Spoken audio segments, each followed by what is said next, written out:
What's up, YouTube? What up, friends and fam? It's your boy Kenny Lucas back at it with another video. Had to touch base on this, man. I don't really think I've reiterated this or talked about this at all, and that's the fact that most people, this is a sad reality of life, guys. I mean, you can look at it like that, but it's not really sad once you look past the sadness from it. Most people do not love you who say they love you. They just don't. They don't love you the way you think they do.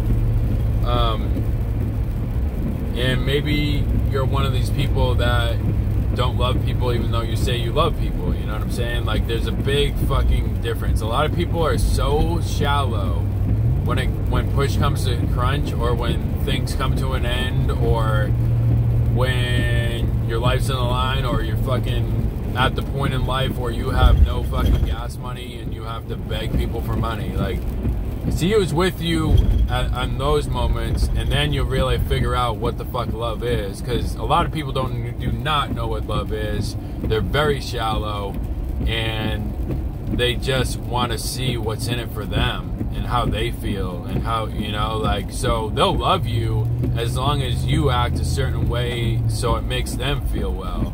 You know what I'm saying? Like, that's how most people get down with love, and it's just a reality of it. You know what I'm saying? So once you ask something of somebody or expect something of somebody, I believe you've almost already gone too far. Like, there's very, very few between people who I know that actually love me when they say they love me. You know what I'm saying? Like, this isn't the bash nobody or anything like that, but just a lot of people will love you because of how it makes them feel. And once you start doing something, or doing, you know, ever since I started my business, I really noticed that. And ever since I started doing what I really wanted to do and making a little bit of money, it's like some of these people just want a free handout, or some of these people are saying I work too hard or work too long. It's like, instead of congratulating me, they're pointing out all my flaws, which I'm like, that's not what the fuck love is. Like, so when I was dead broke living in South Florida with my ex-girlfriend, motherfucker should have been screaming at me to get out of there because I was dead broke. I was living with an alcoholic who was using, and just miserable. I was depressed all the time.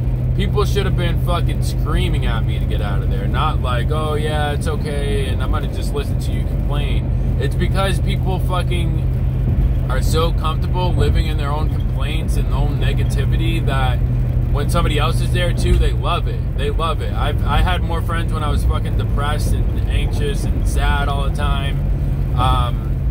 There weren't any friendships that I fucking like. You know what I mean? It was just somebody to talk to and complain about. So most people just want people to complain with, is what I'm trying to fucking say here. Once you stop complaining, you'll see what I fucking mean. You'll definitely see it, that people just like you around because you complain with them, and you listen to their fucked up, sad story. That successful people don't do that shit. You know what I mean? Successful people do not complain about shit and listen to other people's sad story about shit. It's like, we realize that life is way too magical, way too short, way too much stuff to do, and there's so much love to look in the situation. Then why are we going to focus on the negative and support people that are negative? It's like, yes, we're all inclined to be negative at moments, but we do things to get out of that. That's why we wake up early. That's why we monitor our diet. That's why we create these steps and disciplines and habits to do so. If we're always just complaining, we're never gonna fucking get there. And if you love somebody and you see them in that cycle, you gotta fucking wake them up. That's the only way to do it. I don't give a fuck if they're mad at you or they don't talk to you.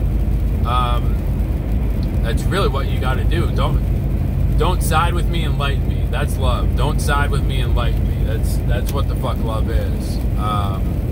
If you see somebody fucking up, or if you're fucking up and somebody's calling you out on your shit, you better take that shit to heart and fucking listen to it. You know what I mean? It's tough, but that's what love is. Love isn't just watching people fuck up their lives and being a fuck up and be like, oh yeah, okay, let me listen to you complain.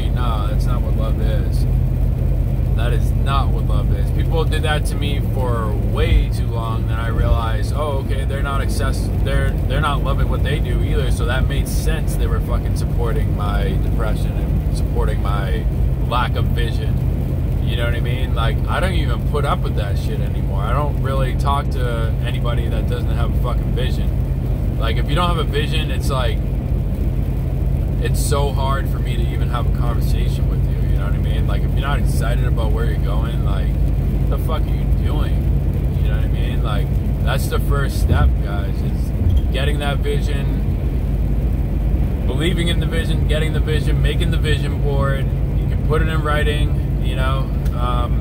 I didn't necessarily put my vision in writing. I probably have, you know, I'd have saved the writing, but I definitely have vision boards, which that's pretty cool. I was so excited making those vision boards, and I keep them in my little office, and I see them every day. And I just believe in those vision boards, man. Like, it's pretty fucking cool. It's magical. You want to keep life as magical as possible. And if you're complaining or surrounding yourself with people who are complaining, you're taking the magic out of life, dude. Like, where's the magic in that? You know what I mean? Like, it just is what it is. It just is what it is.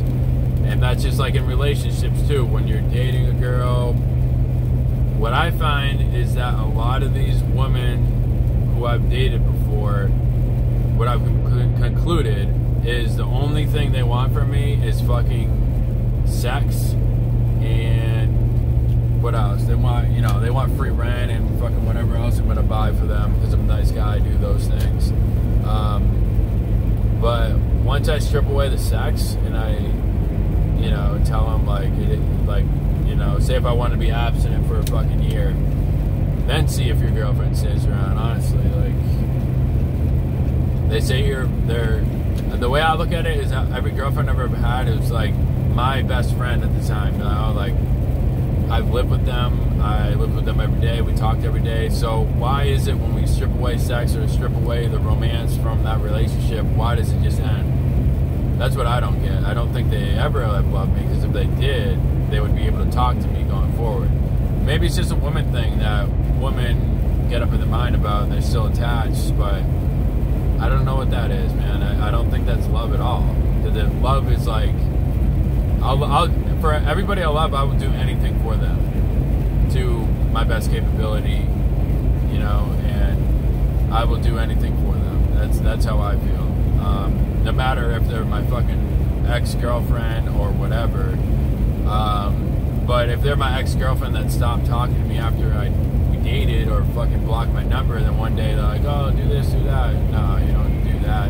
Which none of my exes have, but if they did, I probably wouldn't. Or, you know, I would definitely think about it, though. Like, I'm too nice of a guy. So I just don't get it, man. I guess there's a lot of people that just don't know what love is. And a lot of selfish people out here, man. A lot of selfish people that believe the human mind is made to be selfish. It's funny because I was reading the 50% book this morning, and he was saying, like, any deal you get done with friends or family or whatever, he's like, put that shit in writing. Say if I'm your boss and I offer you fucking, you know, I'm like, I'm gonna buy you a car after 1 year of working for me. That better be in writing, because things change, people change, emotions change. You know what I'm saying? Like, things change when it comes to money. You know what I'm saying? Maybe, like, you know, I'll get all this money and just get greedy. You know what I mean? I'm the kind of boss that gets greedy or something like that. Or it's got to be your writing, man. Or you get the year, you get the promotion, and you just leave out. Like, that would fuck me over. You know what I mean? If I gave people a car after a year working for me, I should have it in writing. Hey, I'll give you a car after a year working for me, but then you have to be required to work for me for 1 more year, or else before you get your title type shit. You know what I mean? Like, everything's got to be in writing, man. And if you own a business, man, you got to get a lawyer, that's for sure. I haven't had to yet, but I definitely should have one. That's how I feel. Like, I should have one in my fucking arsenal of things that I need to get to. But with that, guys, hope you got a message out of this video. I love you guys. Like, comment, share, and subscribe.